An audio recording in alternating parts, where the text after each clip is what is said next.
The Night Sitter, directed by Bruhn and Rocco, starring Elyse Dufour, Jack Champion, and Jermaine Rivers. A con artist poses as a babysitter to steal from a wealthy occult enthusiast. One of the kids she's sitting unwittingly summons a trio of witches known as the Three Mothers. I have to say right off the bat about The Night Sitter is that it reminded me of The Evil Dead 2, and it has this awesome 80s aesthetic. One of the big things I loved about this film was the cinematography and the lighting. It definitely has this Dario Argento Suspiria feel to it, and even with how the witches will be whispering around the house, it gave me those Suspiria vibes. But again, it also gave me that Evil Dead 2 vibe as well. So it's definitely a fun film, and it's a fun that pays homage to the horror genre. And you can tell by these directors that they love the horror genre and they understand it, because it's one of those films that you can just jump right into and have a ton of fun with.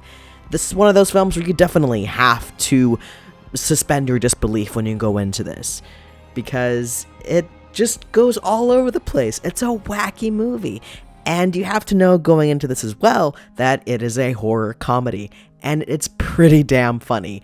I found myself gut laughing throughout the entire runtime. There's a lot of really funny scenes, and Elyse Dufour specifically, her line delivery and how deadpan sarcastic it is, that was like the highlight for me. It definitely follows all those horror beats, which I think is a good thing for this kind of a film. It's an homage to all the horror films that we've grown up with as horror fans.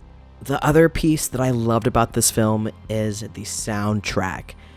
The synth soundtrack is just fantastic. I love the score in this film. I also thought that the usage of practical effects and some CGI was really good. And considering this is more of an indie film, they did a really good job of using their single location to its full potential. I also thought that the story was fun. Again, it definitely harkens back to The Evil Dead 2 with the book that can be able to call the demons back. Within this film, it's calling the mothers, and it just sets up a really fun film. So overall, I have to give The Night Sitter an add to the collection.